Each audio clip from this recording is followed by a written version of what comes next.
3, 2, 1.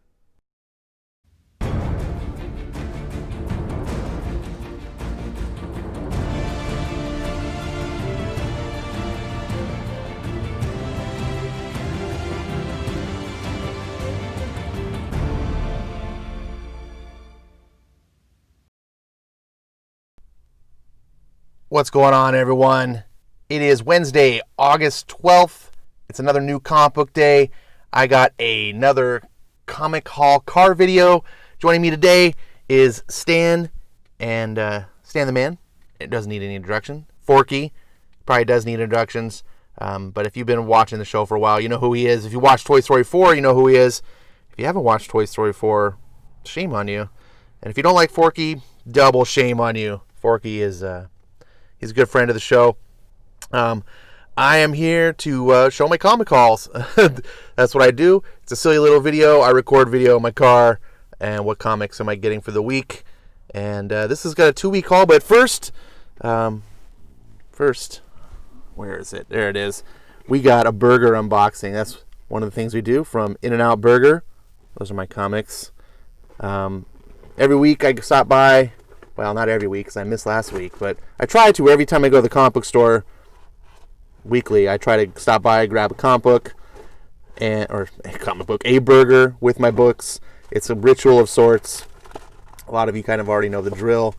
Then I unbox the burger, and today, holy crap, my burger's all sorts of messed up. They were, yeah, it's a little mutilated. Still gonna taste good though. There it is. I'm going to go eat this before it gets any colder, and then we're going to talk about some comics. All right, before we get started, remember, always show your receipt. Here's my receipt for today. It's kind of a big one because it's 2 weeks. Man, this is really making me want to cut down my comic purchasing. And before I get onto the comic books, I got a really cool thing in my pull, which wasn't really a pull from me. It was from my buddy, who was a good friend of mine, and he's actually the one that turned me on to Ash. And he found this at the comic book store, and he picked it up for me. I don't know if you've seen these reaction figures. They're meant to be like the old school Kenner action figures that Star Wars would do, and it's just really cool. It's kind of a sense of nostalgia, and normally I'm not the kind of guy that would leave a figure in the package. I'm not really a big toy collector per se, but it's something that it's kind of special to me, and I was really appreciative that he picked it up. So let's get this started for today's haul. We got some free comic book days. Don't forget, guys, it is free comic book day all summer long. It's like free comic book summer, I guess. They're not actually having a comic book day. So instead of going in one day, pick up your books. They come out periodically. You got to kind of ask for them at my store. Fortunately, they kind of know me, so they know what I want. So the first book I picked up was Resistance. And this is the kind of free comic book day that I think should be. This is what it should be. Like, you get the first issue of the book, and it's a special edition of the book because it's the free comic book day edition. So there's potentially some collectability here. It's also the first issue of the series, so you can try it out. What I don't like about free comic book day is when they do some sort of throwaway thing, and it's like, oh, we're going to throw some crappy artist and writer together and do some weird thing, and no one's going to care about it. This is not the case. This is a good series. I couldn't continue picking it up only because I have to budget, but I enjoy it, and J. Michael Straczynski is a big talent. I picked this up because even though I was never a huge Tick fan, I kind of appreciated Tick. It's like I like that other people love the Tick, and I want to like the Tick, so maybe I'll like this one. It's cool to see that this is still going strong after so many years. And then last of the free comic book day books, Blade Runner. Now, if you're sleeping on this series, is this a number 0? Wow. I don't know what this is. I thought this was just going to be a reprint of number 1. So that's cool if this is a special issue. Michael Green is the primary writer, and that's who you want to look for. He's the guy who actually wrote Blade Runner 2049, which is one of the most overlooked movies in decades.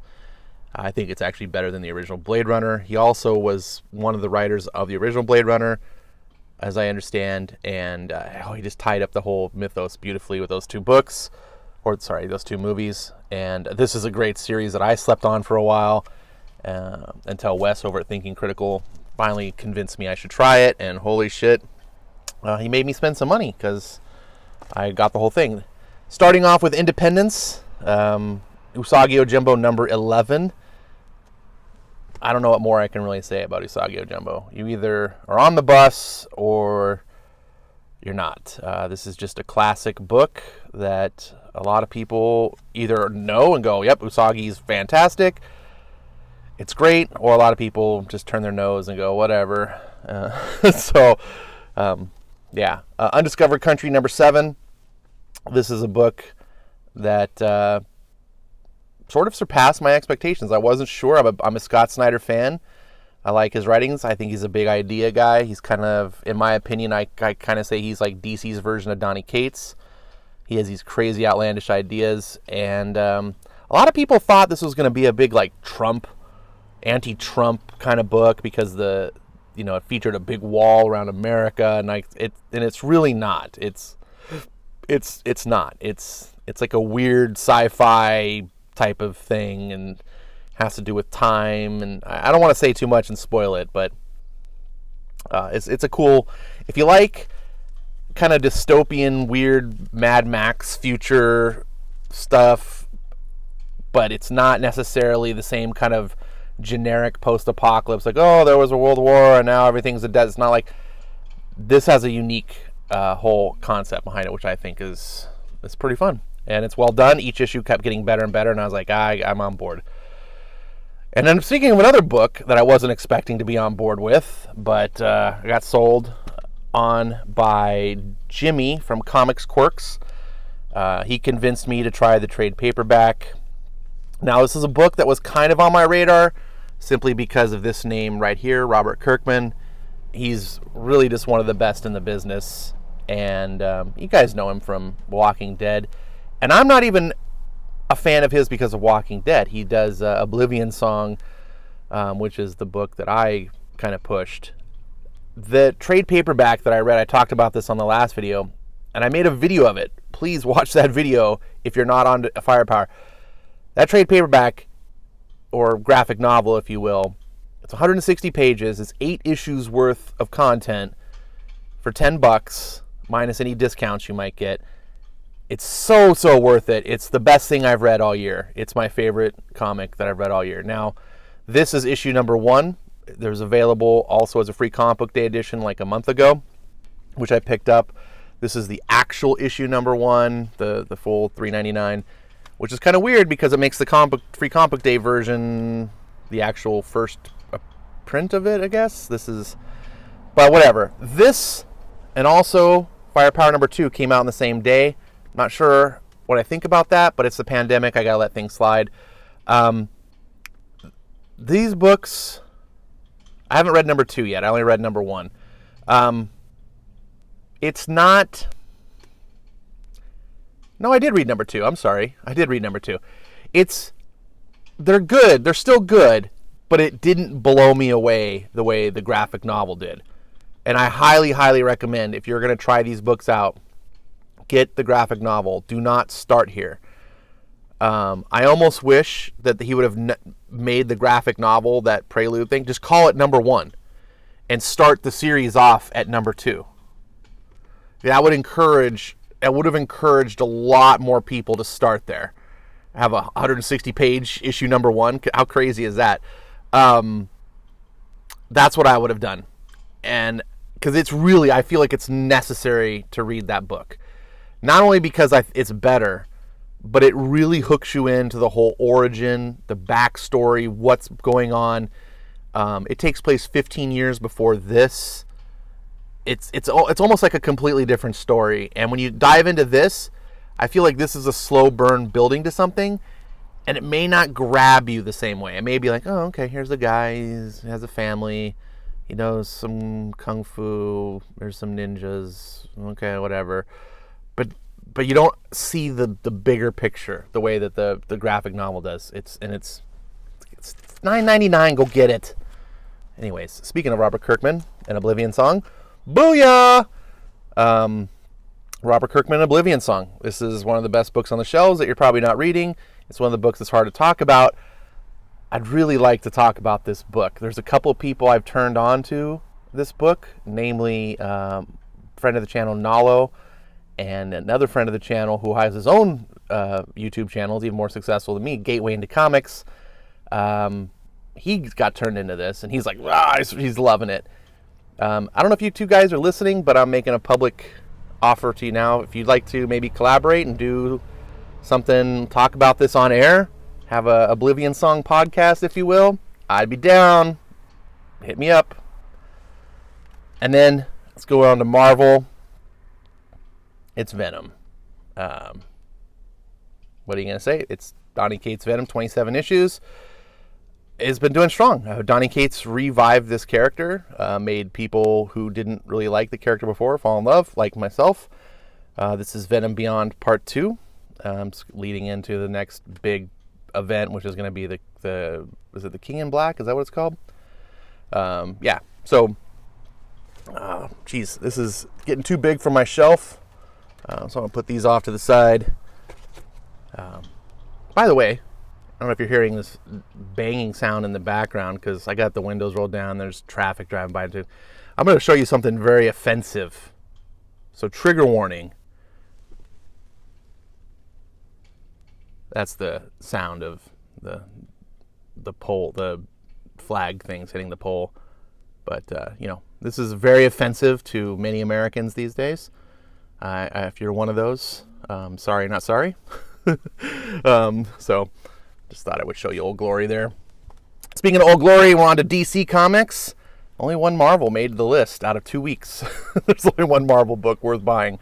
DC, this came out last week. It's Batman Joker War. I appreciate, DC, you're putting the part 2 on there, because lately, within the past couple years, they've been doing these crossovers. They did one with, it was called The Witching Hour, I think, with the Wonder Woman crossover. They did another one with Justice League a while back that was like The Drowning. And man, you literally have to go online and find a reading order list because you don't know. They should just put the order on the book so you can flip and go, okay, here's the next book I go to. Anyways, Titans Batman is pretty good.